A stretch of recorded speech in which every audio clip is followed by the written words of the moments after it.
당신을 괴롭히는 투자 고민 어디서 함께 하실까요? 이쪽으로 오시죠. 저희와 함께 하시죠. 아침엔 투자 허잼입니다. 반갑습니다.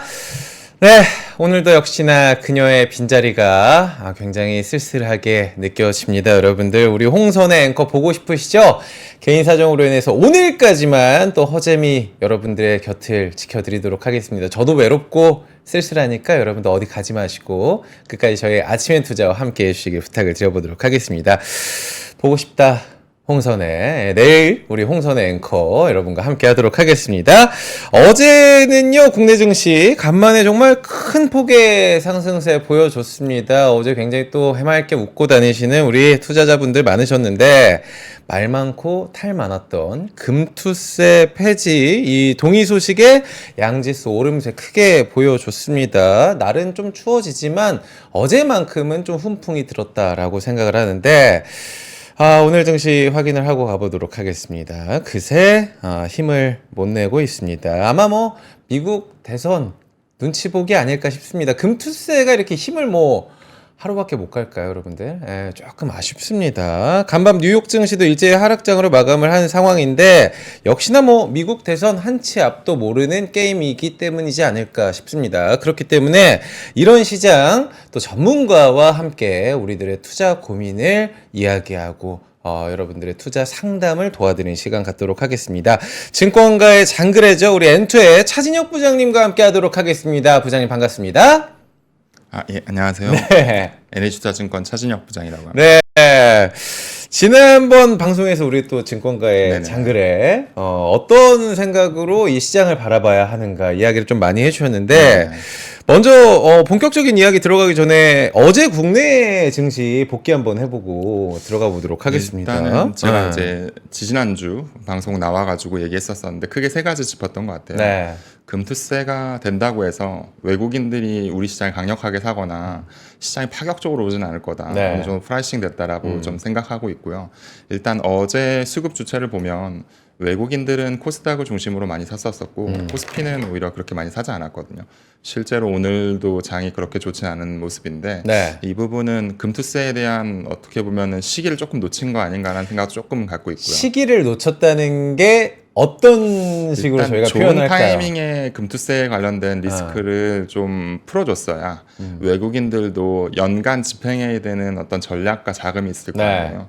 그런 부분들이 연말 다 와서 했을 때 강력하게 자금을 집행하기 좀 어려운 부분이 있고, 오히려 그럼 부장님 생각은 조금 더 일찍 선행됐어야 된다? 그렇죠. 아무래도 불확실성을 해소했어야 되는 타이밍이 좀 더 일러야 되지 않을까 싶고, 또 하필이면 선거가 지난 다음에 했으면 좀 더 좋지 않았을까. 오히려 그러면 미국 대선 큰 이벤트 있는데 그거 끝나고 좀 하지. 그것도 조금 아쉬운 부분이 있고, 최근에 네. 보면 이제 펀드 플로어 그 10월 달 이후에 글로벌 자금을 보면 인도 증시와 일본 증시를 팔고 중국 증시로 많이 사고 있는 가운데 한국엔 딱히 관심이 없는 모습. 이런 모습들 봤을 때 좀 타이밍적인 실기가 있지 않나 싶고, 또 하나가 저는 외국인들이 강력하게 우리 증시를 계속 사진 않을 거라고 보거든요. 대신에 많이 빠져 있는 거에 대한 키 맞추기는 분명히 있을 거라고 키 맞추기 생각하고요. 정도. 또한 지금부터는 지수에 대한 지수 플레이보다는 종목과 섹터에 대한 집중적인 플레이가 좀 필요하다고 생각을 해요. 그래서 이런 부분들 봤을 때 어제 여러 가지 시사점이 좀 많지 않았나. 네. 그리고 또 지난 방송에서 보면 제가 이제 장과 장을 이어주는 간극주에 대한 부분으로 이제 음식료나 엔터 이런 것들 많이 말씀드렸었는데, 그 부분도 뒤에 이제 대선 이후의 투자 전략에 대해서 얘기할 때 한번 같이 짚었으면 좋겠습니다. 좋습니다. 하나만 더 궁금한 게, 이제 코스닥이 어제는 거의 불기둥이었잖아요. 그리고 오늘도 오히려 코스닥이 조금 더 버텨주는 느낌이거든요. 네네. 이유가 좀 있을까요? 우리나라 증시뿐만 아니라 글로벌 증시를 보면 연초 대비해서 이제 10월 마지막 날까지 봤을 때 대만이 27.3%, 홍콩 H가 25.9%, 나스닥하고 S&P가 한 20% 정도 올랐어요. 근데 올해 연초 대비 YTD로는 코스피가 3.7% 마이너스, 네. 코스닥이 14.3% 마이너스였거든요. 아이고, 많이 그러니까 빠졌어요. 제가 말씀드렸지만 대선 전후에 키 맞추기 장세에 대한 부분이 좀 더 강하다고 보고, 또한 우리 증시가 지금 지수의 상단에 있는 종목들이 대선 이후에 대해서 약간의 불확실성을 크게 갖고 있거든요. 먼저 이제 반도체에 대한 추가 규제와 삼성전자에 대한 어떤 사업에 대한 불확실성, 그리고 자동차는 또 관세, 또 이제 최근에 폭스바겐이나 뭐 벤츠나 BMW가 중국산 전기차에 밀리면서 네. 크게 좀 하락하는 모습이잖아요. 어. 그런 부분들도 관세에 대한 영향도 분명히 부과가 될 거고, 또한 생물보안법 관련돼서 대선 이후에 혹시 트럼프가 되면은 많이 수혜를 보지 않을까 기대감이 많은데, 그렇죠. 사실 2032년까지의 정책적인 이원을 봤을 때 뭐 삼성바이오로직스 정도를 제외하고 CMO에서 그렇게 저희가 크게 이득을 보기는 어렵다고 보거든요. 네, 그런 부분들 봤을 때는 저는 금투스라는 건 결국은 이득 난 거에 대한 세금을 안 해주는 거잖아요. 그렇죠. 그러면 올해 이제 중기 이후, 그러니까 6월달 이후에 반기 이후에 보면은 코스닥에서 랠리했던 종목들이 더 가는 모습이나, 아니면 제가 뭐 그때 의견 드렸던 대로 음식료라든가 뭐 삼양식품 어제 많이 올랐잖아요. 네. 그리고 뭐 엔터주나 이런 것들이 향후 불확실성을 해소하면서 눌림목을 다시 뚫고 가는 모습인데, 결국은 대선 이후에 장이 오를 거다, 아니면 뭐 무조건 사면 오른다, 이런 것보다는 불확실성이 해소됐을 때 결국 숫자를 보는 사람들이 나올 거라고 보고, 그 숫자에서 낙폭 과대를 찾는 움직임이 있을 거다. 그리고 제가 또 11월 달은 매니저들의 계약 기간이라고 말씀드렸잖아요. 그렇죠. 예, 그래서 그런 부분들 봤을 때 저는 바둑으로 치면 네. 상대방의 심리를 읽는 게임이고 주식도 심리를 읽는 게임이라고 생각해요. 그러면 지금의 수급 주체가 누군지를 알고, 그 수급 주체가 이 타이밍에 어떤 생각을 하는지를 알아야 되거든요. 글로벌리의 매니저들은 연말 수익을 확정 지어야 되는 시즌이고요. 거기에 수익을 달성하지 못한 사람들은 고점에 있는 거를 좀 줄이고 저점에 있는 걸 좀 사야 되는 구간이거든요. 그래서 지난주에 제가 방산이나 바이오나 워낙 좋게들 얘기하시지만, 맞아요. 저는 리스크 관리하셔야 된다. 저는 위에 있는 거 사면 안 된다 말씀드렸던 게, 실제로 이제 매니저들이 수익을 달성하지 못하니까 고점에 있는 걸 팔고 저점에서 배팅이 들어가는 구간이 나오거든요. 저는 11월 장은 약간 그런 장이 될 거라고 좀 생각하고 있습니다. 좋습니다. 우리 증권가 장그래라고 하는 이유가 바둑기사 출신이시잖아요. 네, 연구생 출신이죠. 네. 지금 바둑을 연구생 출신이다 보니까 바둑판으로 봤을 때 지금 증시 어려운 증시인가요? 굉장히 어려운 증시고, 사실 이게 우리나라 장의 특징이 갈 때는 많이 가고요. 빠질 땐 많이 빠져요. 그리고 굉장히 압축적이고, 글로벌리 주도주가 생겼을 때 강한 장입니다. 네. 한국 시장에서 돈을 많이 벌 수 있는 방법은 글로벌 시장에서 주도주가 나왔을 때 돈을 많이 벌 수 있는데, 그 주도주라고 할 수 있는 거는 뭐 AI라든가 그렇죠. 빅테크라든가 뭔가 이런 큰 테마가 있어야 되거든요. 근데 그 테마가 약간의 부담감을 갖고 있는 구간인 것 같아요. 실제로 마이크로소프트 실적이 어닝과 매출과 이제 EPS 추정치가 다 괜찮게 나왔음에도 불구하고 못 가고 있잖아요. 이것들은 빅테크에 대한 부담감을 상당히 갖고 있다라는 거거든요. 근데 이럴 때는 나스닥이 더 올라간다라고 생각해서 배팅을 하는 구간이 아니라, 나스닥은 횡보하거나 종목별 키 맞추기에 대한 종목 장세라고 생각하고 대응이 맞는 것 같고, 그러면 저희가 이제 최근에 지난주에 와서도 가더라도 하이닉스가 더 가고 삼성전자 반등을 할 수 있으면 쉽지 않을 거다 얘기했던 그렇죠. 게, 네, 외국인들 입장에서 어쨌든 삼성전자를 산다는 건 한국 증시를 산다는 거고, 한국 증시를 산다는 건 빅테크가 주도하는 장이 나온다고 생각하는 건데, 저는 그 타이밍은 아니라고 생각해요. 그래서 그런 부분 봤을 때는 장과 장을 이을 수 있는 간국주, 그리고 낙폭 과대주에 관심을 좀 가져야 되는 구간이라고 생각하고 있습니다. 결국에 이번 주 슈퍼위크 이야기를 드리는 것 자체가 지금 뭐 이제 거의 뚜껑이 열렸죠. 네, 미국 대선을 좀 지켜봐야 될 것 같은데, 그래서 해리스의 막판 추격이냐, 네네. 트럼프의 굳히기 전략이냐. 네네네. 우리 차 부장님은 어떻게 판단을 하시는지, 왜냐면 다른 분들과의 어떤 그 시선 자체가 조금 다르다고 저는 생각을 하거든요. 어떻게 좀 판단을 하실까요? 일단은 자료 보시면서 얘기하면 좋습니다. 좋을 것 같은데요. 뭐 이제 시장에서 많이 나오는 얘기들, 그런 것들을 좀 생각해봤는데, 이 사진을 기억하시나요? 트럼프가 저 때는 그냥 네. 저는 트럼프가 되겠다, 이거는 네네. 마지막 페이지를 장식한 어떤 그런 그림이다라고 저도 생각을 역사적 했거든요. 사진이 되지 않을까 생각했는데, 성조기가 그 위에서 이제 펄럭이고 있었잖아요. 굉장히 얇고 생각해요. 이게 100일 만에 과연 이렇게 이길 수 있을 거라고 생각했는데도 불구하고 다가온다는 건데 일단 두 사람에 대해서 이제 어떻게 생각하는지 시장이 바라보는 관점과 저의 관점이 좀 다르다고 네. 생각하는데요. 일단 시장에서는 트럼프의 승리 시나리오와 해리스의 승리 시나리오 두 개로 나눠지는 그렇죠. 것 같아요. 제일 중요한 거는 이제 뭐 3프로 TV에서 워낙에 좋은 분들이 다 나와가지고 얘기해주시고 그다음에 시장에서 많이 알려져 있는데 펜실베니아가 결국은 핵심인 것 같습니다. 그 선거인단 기준으로 지금 주요 이제 애리조나랑 조지아, 노스캐롤라이나, 그다음에 위스콘신, 미시건, 펜실베니아 이런 쪽에서 이제 경합주라는 얘기를 많이 하잖아요. 네. 근데 펜실베니아에서 실제 트럼프가 약보합 정도, 그러니까 약보합이란 말이 참 이렇게 재밌는데 거의 타이 아니면은 0.3% 정도 우위에 있거든요. 그래서 이 부분에서만 이기면 무난하게 이기지 않을까라고 무난하게. 생각하는 게 시장의 관점인 것 같고, 네. 그래서 실제로 뭐 증권사의 자료인데 뭐 트럼프가 되면은 뭐 바이오가 좋다, 산업재가 좋다 이렇게 얘기하는데 저는 시장의 관점하고 좀 다른 것 같아요. 그래요? 네, 이거는 어떻게 보면은 이제 애널리스트로서의 관점이고 실제 이거 보고 투자해서 수익 내기 만만치 않다고 생각하거든요. 그래서 이제 그 부분에 대해서는 조금 이따 다시 얘기하도록 네. 하고요. 그다음에 두 번째는 해리스 승리 시나리오인데요.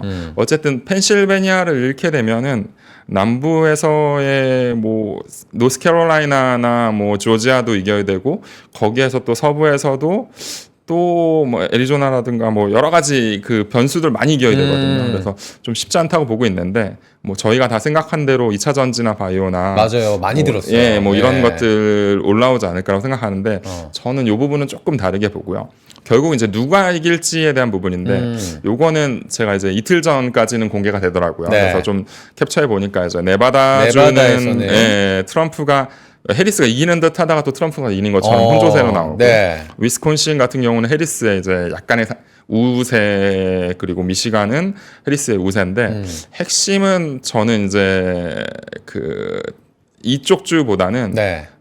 크게 세 가지 위스콘신, 미시건, 펜실바니아. 네. 근데 제가 제 조사를 해보니까 시장에서 요 얘기는 좀 많이 안 나오는 것 같은데 누가 이기는지에 대한 여론조사만 나오지 과거의 역사성을 보지 않는 것 같아요. 전 여기서 좀 핵심을 얻을 수 있다고 네. 생각하는데 2016년도 대선 때 위스콘신에서는 사전조사에서는 클린턴이 그 5.5% 우세했는데 네. 최종에는 트럼프가 0.8% 정도 이겼고요. 저 때 많이 놀랐죠. 네네. 네. 그리고 20년 대선에서는 바이든이 6.6% 이길 거라고 봤는데 0.6% 차이로 약간 아슬아슬하게 격차가 이겼거든요. 굉장히 좁혀지네요. 그러면 네, 그리고 최종에서는. 보시면 미시건도 클린턴이 이제 5.0% 네. 앞서다가 트럼프가 이겼고 바이든 이길 때도 5.1%에서 2.8%로 줄었습니다. 그리고 펜실베니아에서도 2.8% 앞서다가 0.7% 트럼프가 이겼고 네. 바이든이 4.3% 1.2% 이겼거든요. 잠깐만. 그러면 이걸 보면 네네네. 지금의 격차에서는 트럼프가 더 유리한 포지션이 될 수도 있겠네요. 아무래도 여론조사에 대한 부분이 저도 이제 그 정치공학적으로 전문가가 아니기 때문에 네. 여론조사를 어떻게 개선해야 되는지 모르지만 분명히 유선 전화라든가 이 전화에 대한 의존도가 상당히 높을 거란 말이에요. 근데 저희가 생각해 보면 민주당의 전통적인 지지층과 트럼프의 전통적인 지지층의 직업군을 잘 봐야 될 것 같아요. 네. 예를 들면 블루칼라를 대변하는 트럼프의 직업군들은 뭐 트럭 운전수도 있을 거고 집에서 근무하거나 재택근무하거나 사무실 근무가 아닐 거란 말이에요. 그러면 그런 것들이 분명히 여론조사의 응답에 우리가 흔히 말하는 샤이 트럼프라는 게 있을 거라고 생각하고 실제 위스콘신에서 0.3% 정도, 미시건에서 0.6% 정도 해리스가 이기고 네. 펜실베니아에서의 0.3% 정도 우세라면 조심스럽지만 한 12에서 20 정도 차이로 트럼프가 이기지 않을까. 저는 좀 그렇게 예측 한번 해보겠습니다. 자, 이게 죄송합니다. 어떻게 오늘 작용을 할지 좀 네네네. 짚어보도록 할 텐데 그렇다면 트럼프가 이기는 시나리오, 해리스가 이기는 시나리오에서 국내 산업에는 어떤 영향을 주느냐 네네네. 이게 굉장히 궁금한 포인트거든요. 그렇죠. 근데 이제 저는 국내 산업에서의 영향보다는 크게 세 가지로 봐야 될 것 같아요. 네. 대선 이후에 불확실성을 끝났을 때 막 모든 게 올라가고 막 미국은 랠리 할 것 같고 전 두 가지를 봐야 될 것 같은데 먼저 네. 첫 번째는 과거에 저희가 이제 시장에서 많이 나오는 얘기 그리고 연말을 희망적으로 보는 얘기는 대선 이후에 항상 장이 좋았다. 라고 하잖아요. 그렇죠. 근데 저는 반대로 얘기하고 싶은 게 트럼프 트레이딩에 대한 부분이 사전에 먼저 나왔다라는 걸 잘 봐야 될 것 같아요. 저희가 특히 이제 강렬했던 인상, 팬데믹 전에 트럼프가 됐을 때 장이 많이 올랐었거든요. 근데 그 이유는 힐러리가 굉장히 이길 것처럼 얘기하다가 네. 그게 꺾이면서 트럼프가 갑자기 이겼잖아요. 그렇죠. 그로부터 한 2달 반 정도의 랠리를 이어왔었어요. 근데 지금은 트럼프 트레이딩이 사전에 왔거든요.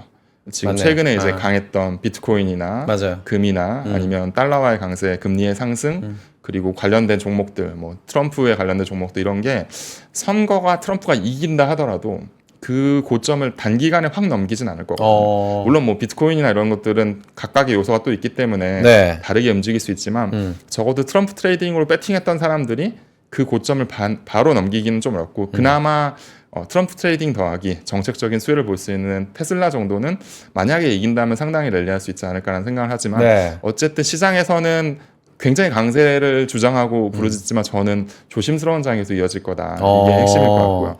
두 번째는 이 불확실성의 해소라는 건 결국은 본질로 가는 것 같아요. 본질로? 숫자가 나올 수 있는 산업 아. 그리고 저희의 어떤 지금 경기 불황이나 침체나 논란이 있을 정도로 한국은 경기가 그렇게 쉽진 않거든요. 네. 근데 그런 와중에 섹터별로도 차별화가 많이 될 거고 종목별로도 차별화가 많이 될 거거든요. 숫자가 확실히 찍힐 수 있는 예를 들면 삼성전자보다는 하이닉스가 확실히 숫자가 좋으니까 하이닉스를 본다라든가 아니면 음식료 중에서도 수출이 상당히 보장돼 있는 삼양식품이나 이런 것들 수출을 할 수도 있을 거라 기대는 동서라든가 네. 이런 것들 혹은 낙폭 과대주나 아니면 좀 낙폭 과대한 섹터 중에서 전망이 좀 앞서는 정책의 수혜를 받을 수 있는 예를 들면 대중국의 지금 부양책이 11월 8일로 예정돼 있고 그렇죠. 지금 뭐 전인대 개최하면서 네네. 추가 경기 부양책 기대하고 있는 저희 산업군들이 투자자들은 있잖아요. 그런 거를 좀 고민해봐야 될 것 같아요. 시간을 우리 편으로 만들 수 있는 투자 전략 그리고 왜 이게 이연됐고 왜 이때 하는지에 대한 전략을 봐야 될 것 같은데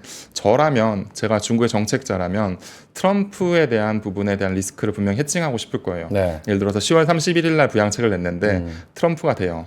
그러면 중국의 입장에서는 지수를 올리기 위해서 부양책을 쏟았는데 트럼프가 되는 순간 다시 내려갈 수도 있거든요. 그러면 11월 8일 날 대선 이후에 보고 원래 5조 내려던 거 10조 이한 쏘겠다. 원래 10조 이한 쏠려던 더 쏘겠다.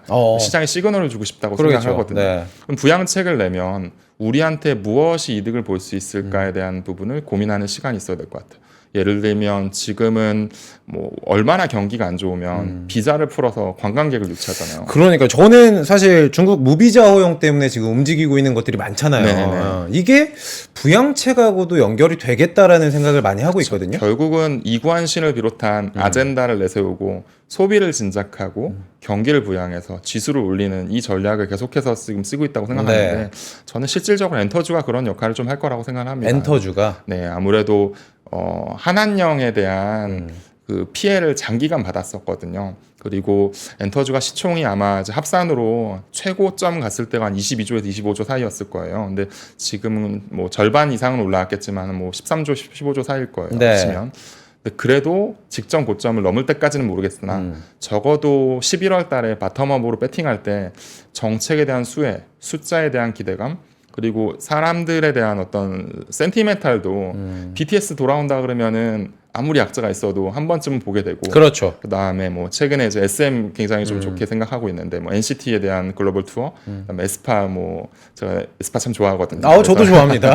네, 퓨렛이나 이런 것들 네. 신곡 내면서 네. 뭐 어떻게 보면은 계속해서 좀 좋은 흐름들을 보여주는 그런 아티스트들이 실적이 좋아질 거라고 보거든요. 이런 것들을 좀 주목해서 봐야 되지 않을까 싶어요. 근데 결국에는 저는 무비자 얘기가 나왔기 때문에 하나만 더 여쭤보고 싶은 거는 네네. 이게 상호 무비자 협정으로서 이야기된 게 아니고 중국에서 일방적으로 그렇죠. 문을 열었단 말이에요. 네네. 저는 그거 자체가 어떤 시그널로 보냐면 중국 경기가 정말 힘들어서 우리한테 약간 문호를 개방하는 느낌으로 저희 내수 진작을 위해서 좀 많이 놀러 와주세요 이런 시그널로 보여서 정말 돈이 마르고 있는 건가 걱정이 좀 되는 측면도 있더라고요. 이게 제가 지지난주에 상해를 직접 갔다 왔거든요. 네. 아무래도 이제 뭐 중국 주식 전문가기도 하고 그래서 실제로 경기를 보고 싶어서 갔다 왔었는데 과거에 상해 가면 이제 동방명주가 9시에 불이 꺼졌었어요. 네. 예, 전기와 관련된 부분 뭐 아끼자 그래서 근데 지금 딱 가보니까 와이탄과 동방명주와 그 뒤에는 푸동지구 전부 다 불이 꺼지더라고요. 이유가 그렇다면 저에게 좀 과격하게 얘기하면 거대한 관에 누워 있는 것 같은 그런 느낌이었거든요. 그러니까 생각보다 많이 안 좋구나. 근데 또 희망적인 건 음식점들이나 이런 데에서 젓가류는 또 불티나게 가는 것 같아요. 그래요? 그리고 이제 우리나라의 다이소의 격인 상장돼 있는 이제 뭐 미니소 이런 데도 가보고 했는데 네. 고가의 물건은 굉장히 안 팔리는데요. 중저가에 대한 부분 많이 팔려요. 예를 들면 뭐 이혁진 씨 저희 와가지고 네. 버버리나 명품들 맞아요. 예, 네. 반대로 얘기하면은 뭐 무인양품이나 음. 유니클로 이런 얘기 했었잖아요.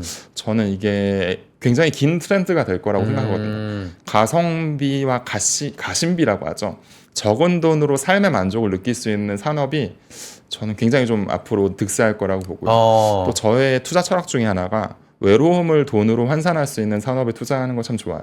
예를 들면 제가 집에 이렇게 아직 결혼을 안 해서 아, 그래요? 집에 솔로를 밝혀주셨네요, 지금. 네. 집에 딱 돌아왔을 때 어. 넷플릭스 틀고 있어요. 그러면 넷플릭스가 10,000원이던 20,000원, 30,000원이던 저는 계속 가입할 것 같아요. 그냥 저에게 어떻게 보면은 친구가 되어주는 느낌. 그렇죠. 공허함을 채워주는 느낌. 근데 지금 엔터주가 저는 중국뿐만 아니라 글로벌리 많은 사람들한테 뭐 한류가 인기가 있는 건 아주 작은 돈으로 나의 어떤 심리적인 안정감과 친근감을 주는 산업이라고 봅니다. 네. 뭐 엔터주가 무조건 오른다 이런 건 아니지만 그 음식료도 마찬가지예요. 그냥 단순히 라면을 하나 먹는 게 아니라 삼양식품이 농심이나 오뚜기보다 좋게 생각하는 건 그런 불닭볶음면을 먹는 걸 하나의 컬처로 만들었다고 생각하거든요. 네. 그러니까 내가 불닭볶음면을 먹는 그 자체가 어떻게 보면 많은 사람과 소통하고 이거에 대해서 얘기를 할 수 있고 이런 부분들을 이제 향유할 수 있는 그런 소비의 트렌드가 된 것 같아서. 근데 예전에는 그런 거였잖아요. 에르메스의 버킨백, 나는 차별화가 돼, 나 이런 거 살 수 있는 사람. 너희들과 달라, 약간 이런 그쵸, 느낌. 이런 거라면 지금은 돈을 쓸 때 차별화보다는 소속감과 그 다음에 동질감에 대한 부분을 많이 보는 것 같아요. 그리고 이거를 샀을 때 내가 어느 정도의 그 마음의 효용성이 있는지를 더 많이 보는 것 같다. 그런 게 우리 증시뿐만 아니라 글로벌리 증시에도 많이 영향하는 것 같고 본질적으로 돌아가면 네. 중국이 경기가 생각보다 더 안 좋은 것 같습니다. 실제로 눈으로 봤을 때도 그런데요. 네.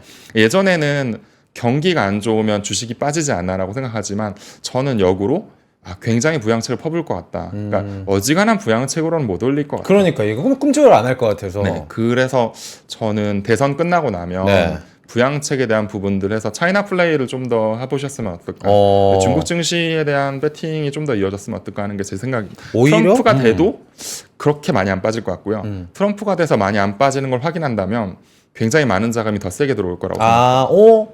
생각보다 안 빠지네? 그러면은 네. 오히려 지금 보물 터지듯이 자금이. 왜냐하면 지금 인도에서 자금이 빠져나가는 게 많이 보이거든요. 네.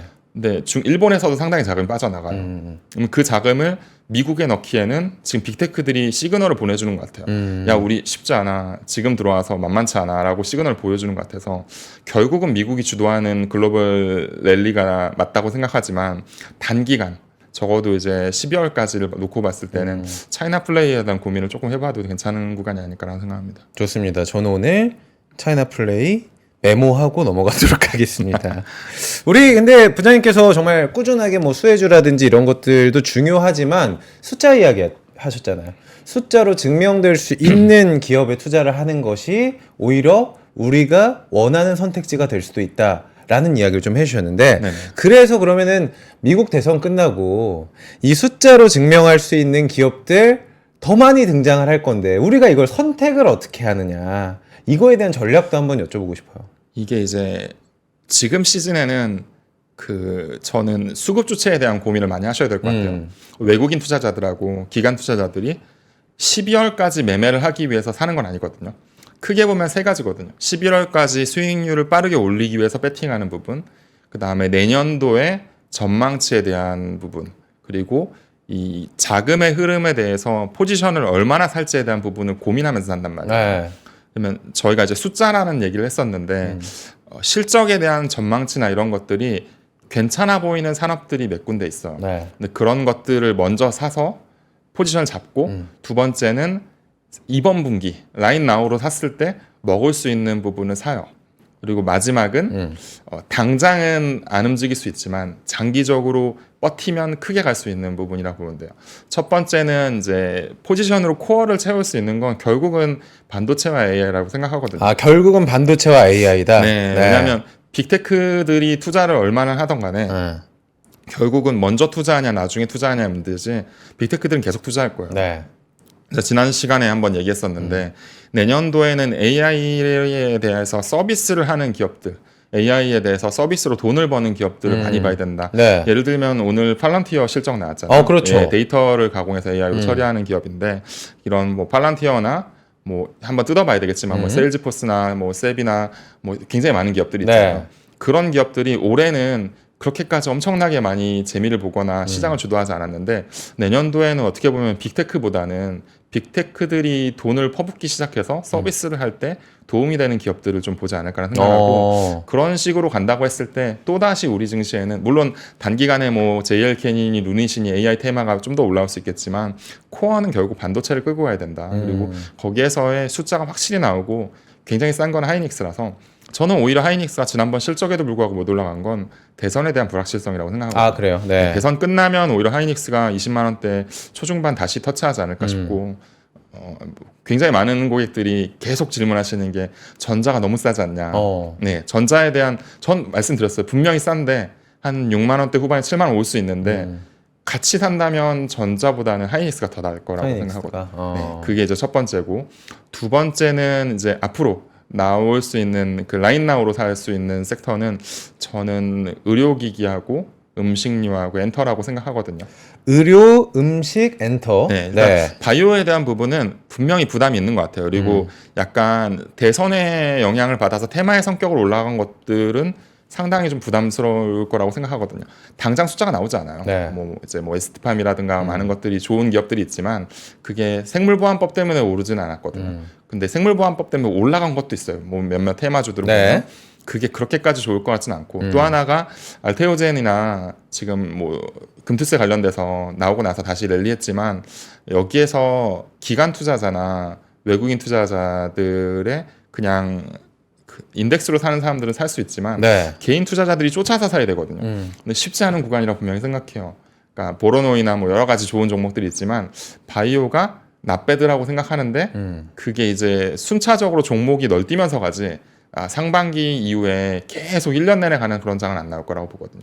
근데 오히려 저는 지금 의료기기 잘 봐야 된다고 생각하는 게 결국은 아까 다시 돌아가서 얘기하면 경기가 안 좋은데 아주 조그마한 돈으로 나의 마음의 만족을 줄 수 있는 건 결국은 나의 아름다움과 관련된 그러니까 좀 외롭지 않게 할 수 있는 그런 산업이라고 보는데 예를 들면 비올이나 이런 것들 지금 많이 눌려 있어요. 클래시스나. 근데 이런 것들이 중국에서 소비 진작이나 이런 걸 했을 때 소모품 매출이 들어오는 구간이 나오거든요.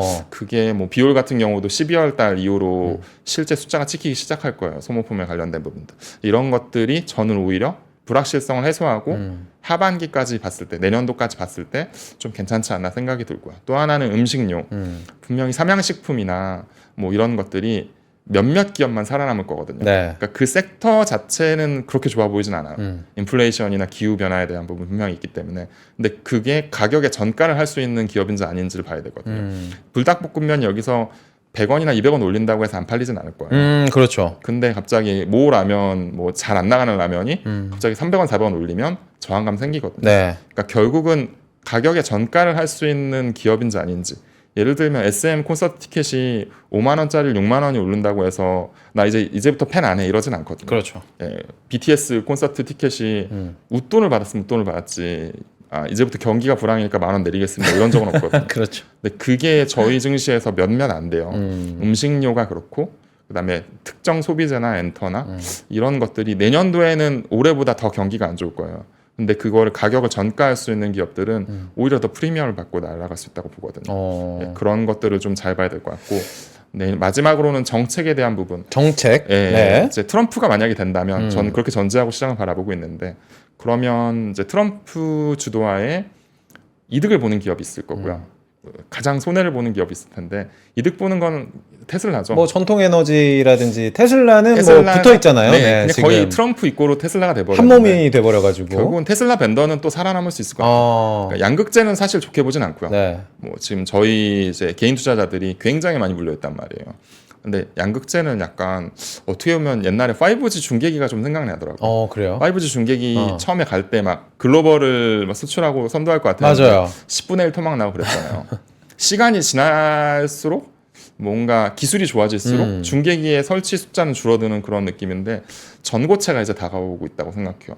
양극재나 이런 것들이 가격을 계속 두들겨 맞으면서 버티다가 나중에 전고체한테 먹히지 않을까 두려움도 조금은 있고 저는 오히려 셀 쪽을 봐야 될 것 같거든요. LG 에너지 솔루션이 아무래도 확실한 테슬라 향이기 때문에 네. 테슬라 향에 대한 고민을 좀 해야 되지 않을까. 그리고 오늘 보면 뭐 CIS니 뭐니 리튬주나 이런 것들이 물론 리튬이 최근에 중국 쪽에서 가격이 좀 오르는 것도 있지만 어떻게 보면 테슬라 배팅이라고 생각하거든요. 네, 그런 것들을 뭐 테마주 잘 하시는 분들은 그런 고민을 좀 더 하시고 저처럼 포트폴리오 중심으로 짜시는 분들은 그냥 LG 에너지 솔루션 깔고 가도 테슬라 트럼프가 된다면 하반기까지 그 시장을 비트해서 상당히 괜찮은 수익이 나지 않을까 생각합니다. 그렇다면 저는 일단은 숫자로 증명할 수 있는 거에 대한 이야기를 해주셨다 보니까 결국엔 살아남아야 되고 살아남는다는 거는 강하다는 이야기고 강하다는 거는 업종별 대장주를 좀 노려서 들어가 볼까? 라고 생각하는 게 맞는 선택일까요? 이게 이제 항상 고민이 될 게 저희가 세 개 중에 하나를 봐야 되거든요. 대장인 나라를 사거나 대장인 섹터를 사거나 네. 대장인 종목, 설령 테마주로 하더라도 강한 것에 붙어 있어야 되거든요. 저도 이제 포트폴리오를 짤 때 코어의 종목은 뭐 하이닉스라든가 이런 것들 잘 깔고 가지만 네. 그 사고 있는 매기가 있는 종목이라고 하잖아요. 매기가 있는 종목은 계속 자주 바꾸는 편이에요. 왜냐하면 수익률은 길게 끌고 가야 되는 종목과 짧게 치고 가야 되는 종목을 병행해야지 괜찮게 보거든요. 근데 그런 부분들 봤을 때 제 생각에는 어쨌든 연말까지 우리 증시가 대장인장은 아닐 것 같거든요. 금투세가 끝났다 하더라도 외국인이 폭발적으로 하진 않을 거고요. 단 워낙에 많이 빠졌기 때문에 키 맞춤은 랠리가 올 것 같아요. 그래서 거기에 대해서 너무 부정적으로만 보지 않아도 된다라고 생각을 하는데 잘 사야 되는 게 이 섹터가 좋으니까 이것만 갖고 있으면 돼. 아니면 이 종목이 좋으니까 이거가 아니라 굉장히 순환이 빠를 것 같고요. 네. 그래서 포트폴리오를 짜서 운용할 수밖에 없을 것 같아요. 지금은 사실 돈을 벌려면 이제 한 방에 딱 넣고 A 지점에 사서 B 지점에 파는 걸 원하시는데 그게 쉽진 않거든요. 그러니까. 그래서 천천히 나눠 사고 네. 오를 때 천천히 매도하고 이런 것들로 포트폴리오를 잘 짜야 되지 않을까 싶습니다. 마지막으로 저희가 이제 여러분들 또 포트폴리오 분석이 있으니까 대선 이후에 또 FOMC도 있단 말이에요. 그래서 사실 많은 분들께서 정말 빅 이벤트가 몰려있다라는 이야기를 좀 해주시는데 11월 우리가 월간으로 봤을 때 좀 크게 봤을 때 어떻게 대응하면 좋을지 팁을 좀 주신다면. 일단은 그 시장에서 제일 우려하는 건 트럼프가 당선이 되는 게 아닙니다. 많이 오해하시는 경향이 그래요. 네. 트럼프가 되면 증시가 폭락할 거라고 생각하시는 분도 꽤 있더라고요. 상담하다 보면 트럼프가 되는 게 아니라 트럼프가 되고 상하원을 모두 공화당이 가는 스워브 형상을 두려워하거든요. 네. 저는 최근에 이제 해리스가 좀 올라오고 있잖아요. 그래서 뭐 상담하다 보면 어떤 분들은 뭐 이제 해리스가 되는 걸로 확정되는 것 같다고 생각하시는 분도 있더라고요. 저는 어떻게 생각했었냐면 네. 공화당이 수업을 못 하겠구나라는 시그널이라고 생각했어요. 해리스가 된다라기보다는 적어도 시장이 폭락할 만큼 상하원을 공화당이 갖고 트럼프가 되진 않겠구나. 최소한 뭐 하원 정도는 민주당이 먹고 대통령 트럼프가 되거나 네. 뭐 해리스가 만약에 된다고 하더라도 한쪽으로 쏠림 현상이 나올 것 같진 않아요. 네, 그렇게 보는 게 이제 첫 번째인 것 같고요. 네. 그 다음에 이제 금리와 관련된 부분 이제 저도 주말에 이제 그 3프로 TV 워낙 자주 보고 네네네. 이제 오건영 님께서 이제 네. 나온 방송 봤었는데 시장에서 지금 현재 라인나우로 초고액 자산가들이 가장 고민하시는 게 미국 국채에 대한 접근인 것 같아요. 국채. 그리고 금리에 대한 부분인 것 같은데 트럼프가 되면 폭발적으로 부채가 늘고 늘어나는 부채 때문에 계속해서 금리가 올라갈 거다. 인플레이션이 쉽지 않을 거다. 관세에 대한 부가 때문에 네. 불황이 오고 뭐 이런 것들에 대한 우려감이 굉장히 크시거든요. 근데 저는 상하원을 공화당이 다 갖지 못한다면 생각보다 그렇게 부채를 폭발적으로 늘리진 못할 것 같아요. 약간 그런 고민은 있겠죠. 지금 워렌 버핏이 계속 현금을 늘리고 있잖아요. 맞아요. 저도 너무 궁금하더라고. 왜 늘리고 있을까? 저의 생각은 그러니까 이게 항상 바둑을 둘 때 네. 바둑을 놓아진 돌을 보는 게 아니라 바둑을 놓는 손에 사람의 생각을 읽어야 되는 거죠. 네. 근데 저희는 바둑판에 놓여진 돌만 바라봐요. 워렌 버핏이 왜 현금을 늘릴까?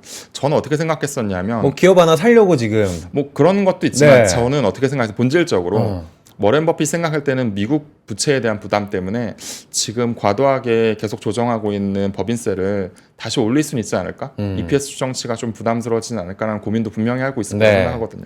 그런 부분에 대해서는 있을 수 있다고 봐요. 근데 미국이 부채를 폭발적으로 늘릴 만큼 그리고 관세를 막 부과해서 글로벌을 망가뜨릴 만큼 민주당과 공화당이 양당 합의를 해서 트럼프가 정책을 마음대로 막 휘두를 만큼 쉽게 내주진 않을 거다. 그 얘기는 미국이 트럼프가 된다 하더라도 일시적인 조정이 있을 수 있지만 폭락을 하거나 트럼프 되는 순간 이제 증시 끝났어. 이렇게 극단적으로 생각하시는 분도 있더라고요. 네. 그래서 실제로 그런 연구도 많아요. 트럼프가 되면 내년도 한국은 뭐 20조에서 60조 가까운 손실이 날 거다. 뭐 방위비 분담이나 그다음에 주한미군 철수 때문에 대폭락 올 거다 생각하시면 많은데 시장이 그렇게 비이성적으로 흐르진 않다고 생각해요. 오히려 금리에 관련된 부분도 저는 트럼프가 되잖아요. 4.0대 초반까지는 빠르게 내려올 수도 있다고 생각해요. 오히려. 네. 그리고 중국도 일시적으로는 조정이 있을 수 있지만 당일이나 다음날 부양책 나오면서 또 무난하게 흘러갈 가능성이 높다고 보거든요. 오히려 너무 과도한 트럼프 트레이딩에 대한 거를 경계해야 되는 구간인 것 같아요.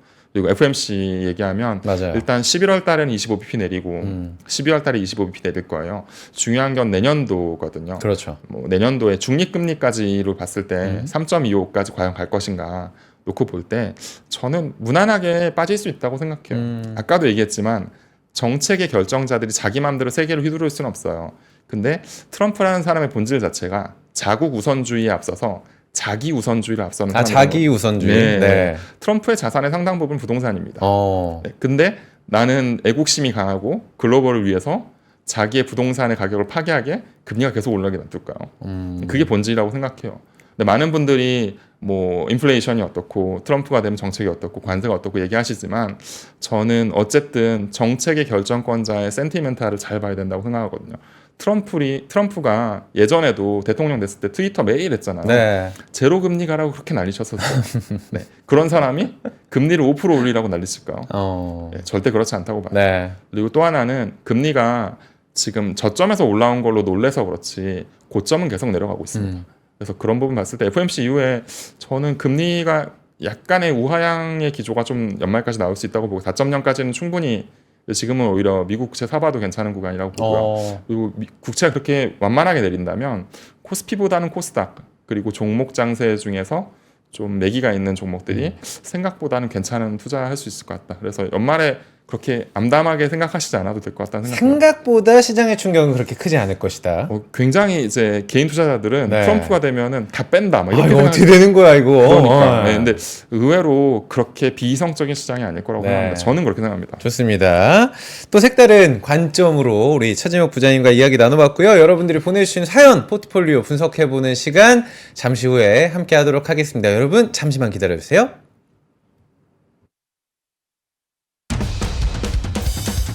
와, 멋있다. 부러운가? 기본기 연습과 스트로크 훈련에 1532시간을 투자해 갖게 된 리듬이다. 나의 드럼도 나의 자산도 투자로 키운다. 나는 투자한다. 나는 성장한다. NH투자증권. 네, 광고 듣고 왔습니다. 우리 차진혁 부장님과 함께 미국 대선 이후의 시장은 어떻게 바라봐야 하는가 이야기를 나누고 있었는데요. 본격적인 포트폴리오 분석도 함께 해보도록 하겠습니다. 오늘 포트폴리오는 어쩔 수 없습니다. 이 미국 대선과 관련해서 저희가 연관지어서 여러분들과 고민 상담을 이어가 보도록 하겠습니다. 자, 우리 아침엔 투자 참여 방법 여러분들께 설명을 드려보도록 하겠습니다. 저희 영상 하단에 있는 링크 통해서 사연 보내주시면 되고요. 만약에 링크 설문 어렵다 하시는 분들 방법 2번 있습니다. 효로 시작하는 우리 메일로 여러분들의 고민, 저는 투자를 어떤 종목을 하고 있는데요. 저는 이런 사연이 있는데요. 정리해가지고 보내주시면 저희가 예쁘게 또 포장을 해가지고 이 포트폴리오 분석을 전문가분들께 저희가 분석 의뢰를 해드리도록 하겠습니다. 여러분들 사연 채택 팁이 있습니다. 상담 받고 싶은 종목을 기재해 주신 다음에 평단가 수익률 비중 보유기간 적어주시고요. 묻고 싶은 내용 그냥 허심탄회하게 다 적어주세요. 저희가 열심히 분석해서 사연도 읽고 그리고 선물도 보내드리도록 하겠습니다. 자, 그렇다면 오늘의 사연 닉네임 쪽집게 마녀님께서 보내주셨네요. 오늘의 고민 살펴보도록 하겠습니다. 화면이 안 넘어가고 있나요? 화면 좀 넘겨주시고. 네. 해리스 vs 트럼프. 이제 넘어왔네요. 해리스 vs 트럼프. 누가 돼야 제 종목이 오를 수 있을까요? 딱 어떻게 대선 맞는 사연을 보내주셨습니다. 안녕하세요. 저는 40대 후반 여성입니다. 저는 주식과 경제 공부를 쭉 하다 보니까 모든 중심에 미국 대선이 있더라고요. 곧 있으면 당선자가 윤곽을 나타내지 않을까요? 뭐 윤곽은 내일 모레 정도 생각을 하고 있는 것 같아요. 최근 신문이나 뉴스를 보면 해리스가 될 것이다, 트럼프가 될 것이다, 말도 많고 참 뭐 누가 되면 또 어떤 관련주가 수혜를 입을 것이다, 이런 이야기 매일 나오잖아요. 제가 보유한 종목 중에서도 수혜주도 있고 또 피해야 할 종목도 있는 것 같아서 궁금해서 사연을 보내봅니다. 종목 보내주셨습니다. 저는 먼저 LG 에너지 솔루션, SM, SK 하이닉스, 테슬라 보유하고 있습니다. 60년 만에 최고의 경쟁이다. 기대도 되고 후폭풍도 우려되기도 합니다.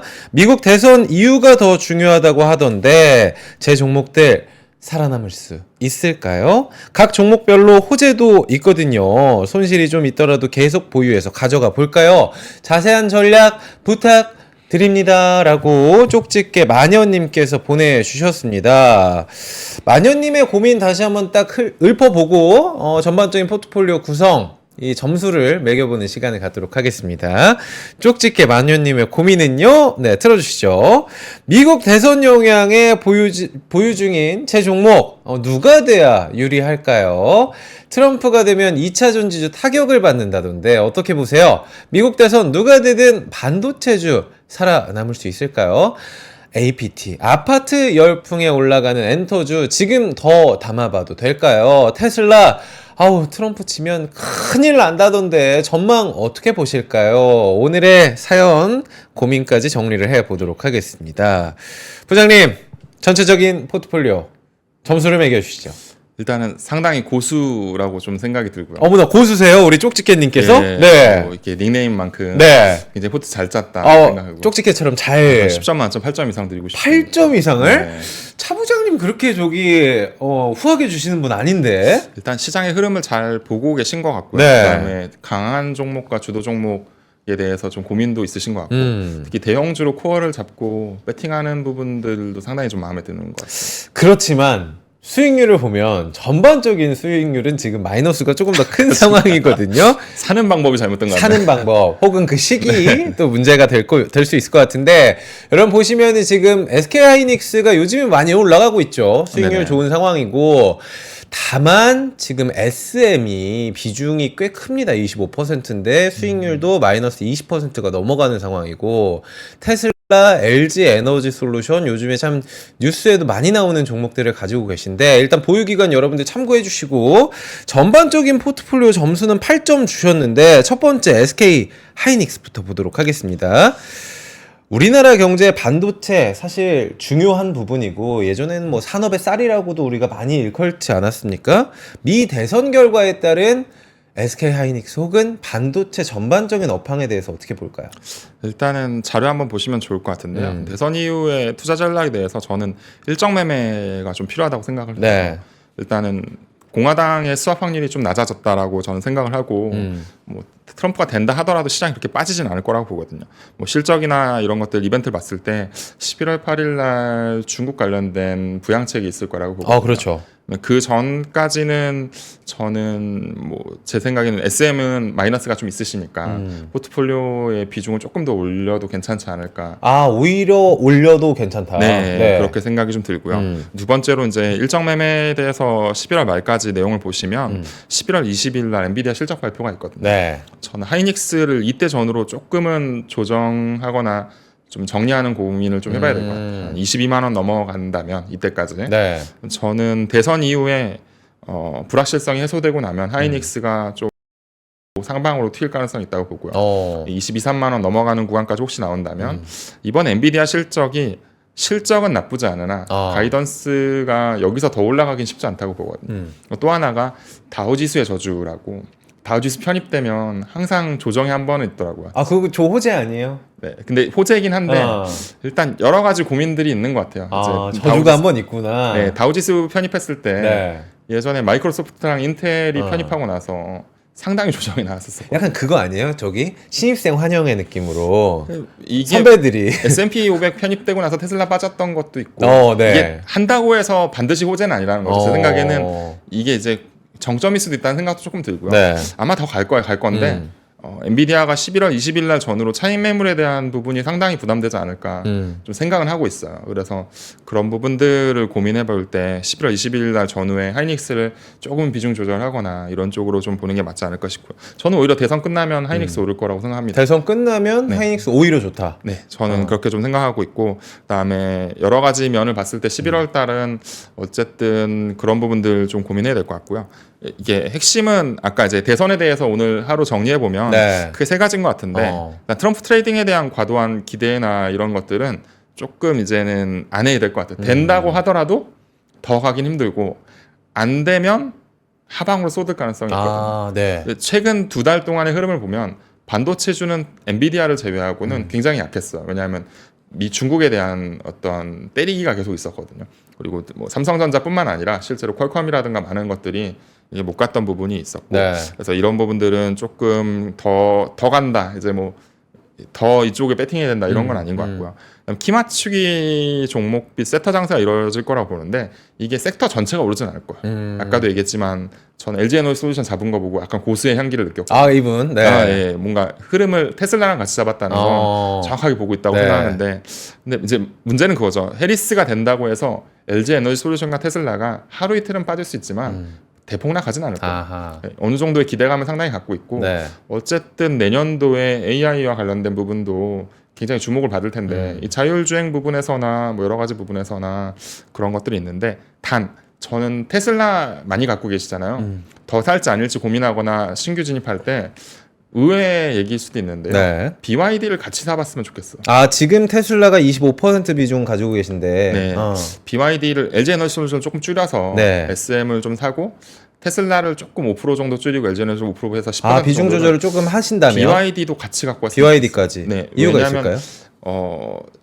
결국은 지금 글로벌리 자동차가 망가지는 이유가 중국의 전기차가 너무 강하기 때문이거든요. 그러니까 사실 아까도 그 어떻게 보면은 적은 돈의 만족감이라고 하면은 네네네. 사실 중국 시장이 전기차가 워낙 지금 저가형으로 많이 나오고 있기 때문에 제가 다시 한번 얘기하지만 네. 대선이 지나면 숫자를 바라보는 사람들의 시장이 올 거라고 생각해요. 근데 실제 글로벌 자동차 판매에 아까 말씀하셨잖아요. 내년도의 숫자에 대한 부분들 분명히 고민하기 네. 시작할 거다.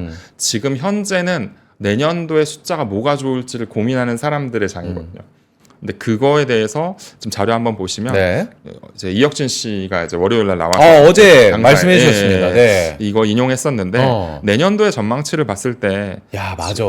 테슬라나 기아차에 대해서 BYD가 압도적으로 좋거든요. 근데 이제 마치 관세를 때리고 네. 중국에 대한 제재를 하기 때문에 BYD가 못 갈 것 같이 얘기하는데 저는 반대로 생각해야 될 것 같아요.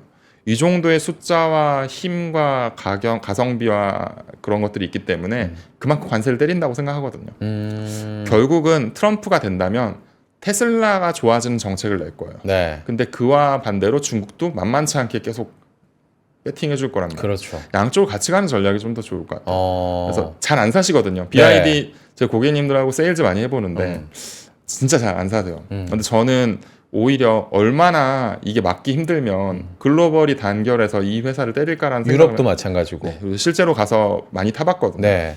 이제 중국에 가서 띠띠다처라고 우리로 치면 우버나 네. 카카오택시 같은 뭐 게 택시 있는데 서비스. 프리미어로 부르면 항상 BYD가 와요. 네. 상당히 정말 놀랬습니다. 이게 저도 테슬라도 운전도 해보고 그래. 상당히 좀 괜찮은 부분이라 내년도 숫자를 바라본다고 했을 때 BYD의 밸류에이션이 테슬라보다 훨씬 좋을 거예요. 테슬라가 어차피 저희가 지금 종목에 있잖아요. 네. 그럼에도 불구하고 어차피 지금 장표를 열어주셨으니까 네네. 그래프를 한번 보면서 이야기를 하면은 테슬라가 BYD의 그래프상으로는 굉장히 좀 밀리는 모습이지만 네. 중국 네. 시장을 또 일론 머스크가 엄청나게 또 고민을 하고 진출에 대한 욕심이 많단 말이에요. 사실 최근에 빠진 게 중국 시장에서 이제 역성장 했었잖아요. 네. 22% 정도 빠진 네. 걸로 알고 있는데 저는 트럼프가 된다면 분명히 테슬라를 밀어준 정책을 낼 거라고 네. 봐요. 근데 그와 못지않게 중국도 만만치 않게 도와줄 거라고 생각하고 그래요? 또 BYD가 지금 수출이 많이 막혔는데도 불구하고 네. 내수만으로 저 정도 퍼포먼스를 내는데요. 주시장은 시간을 저희에게 유리하게 쓰는 게임이거든요. 언젠가 당장은 아니더라도 이 관세가 조금만 내려간다면 더 퍼포먼스가 나오겠죠. 근데 이런 기업들을 안 잡는 건 아니라고 생각해요. 전 테슬라 갖고 계신 분한테 BYD도 같이 사보시라고 꼭 얘기하거든요. 그러니까요. 네, 뭐 이런 얘기 잘 안 하더라고요. 근데 저는 BYD 직접 사라고 지금 말씀하시는 분은 네. 오랜만에 저도 지금 뵌 것 같고 대신 네. BYD만 사면 안 되고 테슬라랑 같이 사라. 그게 나을 것 같아요. 그러면 오늘 지금 쪽집게 마녀님께 드린 좀 힌트 같은 경우에는 테슬라를 늘리는 비중을 생각을 하신다면 BYD를 같이 좀 고려를 해봐라. 테슬라랑 LG에너지솔루션을 한 5%씩 줄여서 BYD 10% 정도는 사봐도 괜찮은 것 야, 같아요. 이거는 진짜 재밌는 솔루션인 것 같고 여기다가 저는 우리가 SK 하이닉스 좀 이야기를 마무리 지어야 될 것 같은데 잭슨 황이 SK 하이닉스 저기 HBM4 공급 좀 빨리 좀 어떻게 될까? 오케이, 해보겠습니다. 이거 어떻게 보면 더 가까워지는 거 아닙니까? 밀착이? 이게 이제 기술이라는 게 이제 옛날에 황해 법칙이라고 했었잖아요. 네. 무어의 법칙은 24개월, 황해 법칙은 12개월이었잖아요. 수율과 양산과 설계 이 3박자가 네. 점점 더 힘들어지는 것 같아요. 지금 삼성전자와 하이닉스에 대한 기술 격차는 저는 1년 반에서 2년까지 벌어진 것 같아요. 아, 벌써. 네, 정말 쉽지 않을 것 같고요. HBM4가 나오는 구간인데 3도 퀄리파잉 테스트 통과를 못하고 있다? 저는 계속해서 내년도에도 쉽지 않을 거라고 봐요. 그러니까 삼성전자가 안 좋다는 게 아니에요. 네. 삼성 저력이 있고 기술진도 있고 그다음에 밸류에이션도 있기 때문에 뭐 그렇게까지 대폭락하진 않을 거예요. 이 정도 자리면 사실 외국인이 조금만 후 불어도 네. 많이 올라갈 수 있는 자리는 맞아요. 네. 근데 반대로 하이닉스는 올해보다 내년도가 실적이 더 잘 나올 거거든요. 자명하단 말이에요. 네. 근데 이런 것들이 눌려 있다라고 생각해요. 저는. 그리고 그 잭슨왕과 관련된 부분, 엔비디아의 의존성이 좀 강해진 것 같아요. 더. 그래서 엔비디아가 11월 20일 날 실적 발표하기 전에 하이닉스의 비중을 상당히 줄여보는 고민을 좀 해봐도 되지 않을까. 여기서 엔비디아가 더 튀지는 못할 거라고 생각하거든요. 제가 저기 잉여닝개님 젠슨황을 잭슨황이라고 했나요? 죄송합니다. 제가 마이클 잭슨을 너무 또 좋아해가지고 발음이 좀 튄 것 같습니다. 그러면 뭐 SK 하이닉스 전망은 더 밝게 우리가 볼 수 저는 있겠네요. 단기, 그러니까 라인나우 현재 시점에서 대형주에서는 LG에너지솔루션하고 SK 하이닉스가 시총 30위 이내에서는 상당히 괜찮을 거라고 좀 생각이 들고요. 그다음에 하이브는 약간 노이즈가 있긴 하지만 그래도 BTS에 대한 기대감이 좀 상당히 있어서 제 생각엔 지금 정도에서는 그냥 끌고 가도 되고 SM은 지금 마이너스시잖아요. 네. 조금 더 물 타도 되지 않을까 생각합니다. 조금 더 물을 타는데 네. 아까도 저희 댓글창에 비자 무비자면은 가서 이제 우리 아이돌들 공연도 더 활발해지는 거 아니야라는 그렇죠. 생각을 많이 하시더라고요. 중국 부양책 내면 카지노가 올라갈까 화장품이 올라갈까 이런 얘기 많이 하잖아요. 네.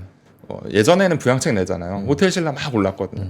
최근에 박살 났잖아요. 맞아요. 이 산업의 구조가 많이 바뀐 것 같아요. 그러니까 실제로 중국 가서 화장품 쓰는 거 보면 한국 화장품이 그렇게까지 예전만큼 파워풀하진 않은 것 같아요. 네. 오히려 한국 화장품은 미국에 대한 수출의 기대감과 미국 쪽에 진출해 있는 좋은 기업들을 계속 트레이딩하는 게 맞고 LG 생활건강이라든가 아모레퍼시픽보다는 실리콘트라든가 한국콜마 코스맥스 이런 쪽들을 계속 주도할 것 같고 네. 부양책이 나오면 오히려 저는 엔터가 더 갈 것 같아요. 엔터가 네. 그래서 그런 부분들이 물론 이제 우리나라의 테마가 강한 국장이기 때문에 여행주나 이런 게 가겠지만 비자 무비자 되면 중국 바로 가실 건가요? 저는 생각이 많이 없긴 했는데 가볼까라는 정도? 가볼까? 한번 가볼까? 제 생각에는 중국이 지금 저렇게 한 이유는 국적 항공사, 남방항공, 동방항공 이런 국적 항공사들의 실적이 너무 엉망이라서 그런 부분들을 좀 도와주려고 하는 게 아닐까라는 생각을 좀 하고요. 우리나라 항공주라든가 투어주들은 단기 테마는 될 수 있으나 결국 숫자가 못 찾아올 거라고 생각합니다. 예, 중국 시장의 전체 매출 비중에서 워낙 없기 때문에 늘어나는 거에 대한 기대감이 있지 구조적으로 저는 내년도에 되면 AI 서비스에 대한 얘기 많이 하잖아요. 네. 이제 쉬리한테 그런 얘기 할 거예요. 쉬리야 나 여행 가고 싶어. 어떻게 짜면 좋을까? 비행기 찾아줘 이런 거 할 거예요. 네. 그러면 여행사를 통해서 돈을 많이 뿌릴까요? 아니면 애플이나 AI 서비스 제공하는 애들한테 마케팅을 할까요? 고민해봐야 될 것 같아요. 그런 시대가 온다고요. 네. 와. 아니, 머지 않았어요. 제가 볼 때는 그러니까. 내년도 후년도는 AI로 우리가 무엇을 해서 사람들이 돈을 쓸까에 대한 고민을 하고 와. 거기에서 배제되는 산업은 철저하게 투자하지 않아야 된다고 생각해요. 반대로 얘기하면 내년 1월 달에 항상 코스닥이 랠리하잖아요. 네. 뭐 조심스럽지만 AI 관련된 종목들 많이 눌려 있거든요. 1월까지 놓고 보면은 지금 담아 놓으면 테마로 한 번씩은 다 튈 것 같아요. 제 생각에는 그런 것도 좀 고민해 볼 만한 시기 아닐까 싶습니다. 이제 AI가 내 여행의 가이드가 되어주는 날이 멀지 그런 않은 게 진짜. 정말 빠르게 올 거고 와. 그래서 거기에 피해를 입는 업종은 최대한 저희 배제해야 된다고 봐요. 그러니까 네. 이게 이제 어떻게 보면 미래 산업에 대한 예측이 있지 않겠습니까? 저희가 사실 LG에너지 솔루션하고 테슬라 남았는데 이거 좀 지금 시간상 같이 한번 바라볼까요? 네. 일단은 뭐 자료 한번 보시면 네. 올해 이제 그 부진했었거든요, 셀이. 물론 이제 양극재도 많이 부진했습니다만 이익 모멘텀으로 봤을 때는 테슬라의 4680 배터리 양산 관련된 인도 사이클이 있기 때문에 LG엔솔이 상당히 좀 괜찮을 거라고 좀 생각을 하고요. 첨가제랑 분리막, 동박, 양극재, 음극재 뭐 다 지금이 아예 막 희망이 없는 구간은 아니지만 쉽진 않을 거라고 생각을 네. 해요.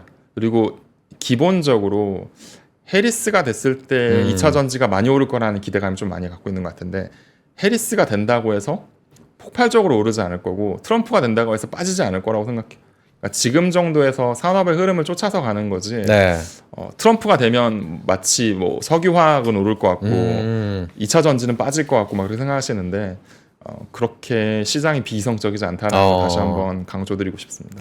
좋습니다. 혹시 뭐 오늘 뭐 전달해 주실 내용 중에 저희가 정리를 못한 부분이 있거나 네네. 아쉬운 부분이 있으면은 저희가 시간이 얼마 남지 않았기 때문에 짧게 좀 부탁을 드려보도록 하겠습니다. 결국은 이제 자료 마지막으로 정리해 보면 네. 대선 이후에는 키 맞추기 종목빛 섹터 장세가 이어질 거라고 보고요. 반도체나 한국빛, 중국주 2차 전지 등은 섹터 전체가 오르기보다는 개별 종목들 중심의 종목 장세가 이어지지 않을까. 물론 이제 중국 같은 경우는 그래도 지수에 대한 부담이 좀 덜해서 항생테크라든가 CSI 300이 좀 랠리할 수 있다고 보지만 네. 한국은 그렇게 지수가 폭발적으로 오진 않을 것 같아요. 대신에 코스닥이 연초 대비 많이 빠져 있기 때문에 코스닥 쪽으로 조금 투자 비중을 올리는 게 맞지 않을까 싶고요. 대신 테마성이나 이런 것보다 철저하게 숫자가 나올 수 있는 거. 그리고 내년도에 경기 불황에 대해서 가격의 전가가 이루어질 수 있는 기업들을 좀 봤으면 좋겠고요.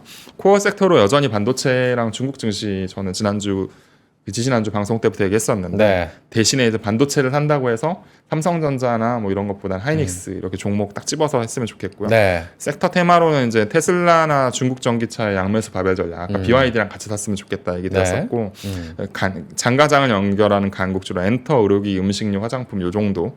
화장품은 이제 중국 쪽보다는 미국 쪽. 실리콘투라든가 네. 아니면 코스메스 한국콜마 같은 그다음에 음식료는 뭐 동서라든가 그다음에 삼양식품 좋게 생각하고 의료기 비올이나 이런 것들 좀 만만치 않게 괜찮게 봐서 네. 그런 쪽들 봤으면 좋겠고요.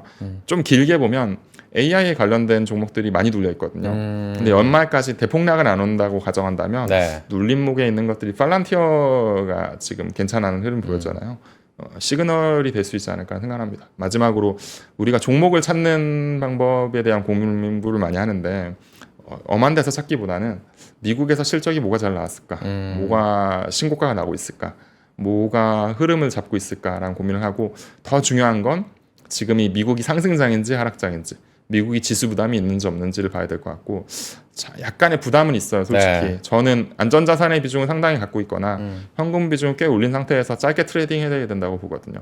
미국이 언제든지 여기서 5% 이상 조정 나올 수 있는 구간이라 그 부분을 봐야 되는데 선거 끝난다고 해서 폭락이 안 나올 것 같다. 오히려 나오면 저점 매수세가 많이 들어올 것 같다. 너무 비관적으로 보지 않으셔도 좋을 것 같고 트럼프 된다고 해서 금리가 폭등하거나 국내가 폭락하진 않을 것 같아요. 너무 걱정 안 해도 되는 거죠? 네, 저는 그렇게 생각합니다. 네, 알겠습니다. 오늘도 60분 꽉꽉 채워서 이야기 나눠봤습니다. 우리 엔트의 차진혁 부장님, 다음에 나오실 때는 정말 대선 이후네요. 그때는 어떻게 보면 불확실성이 다 해소가 될 때 나오시는 거니까 그때도 저희에게 또 좋은 전략 부탁을 드려보도록 하겠습니다. 오늘 감사합니다. 감사합니다. 네, 많은 분들께서 오늘 제목 혼자 왔니? 라고 혼자 왔니? 물어봐 주시는데 오늘까지만 혼자입니다. 내일은 저도 이제 홍선의 앵커와 함께 조금 더 밝은 모습으로 인사를 드려보도록 하겠습니다. 해리스냐 트럼프냐 트럼프냐 해리스냐 이제 진짜 여러분 뚜껑 열리는 날입니다. 여러분들도 많이 기대해 주시고요. 어떤 결과에 따라서 또 우리 시장은 어떻게 반응하는지 또 내일 저희가 열심히 준비해서 여러분들과 특집으로 이야기를 좀 나눠보도록 하겠습니다. 어떻게 선혜씨 오늘도 등장을 해주시나요? 네, 선혜씨 나오시면은, 안 나오면 또 혼자 인사드리고요, 여러분들. 네, 저희는 내일 더 재미있는 투자 이야기로 여러분들 기다리도록 하겠습니다. 여러분, 감사합니다.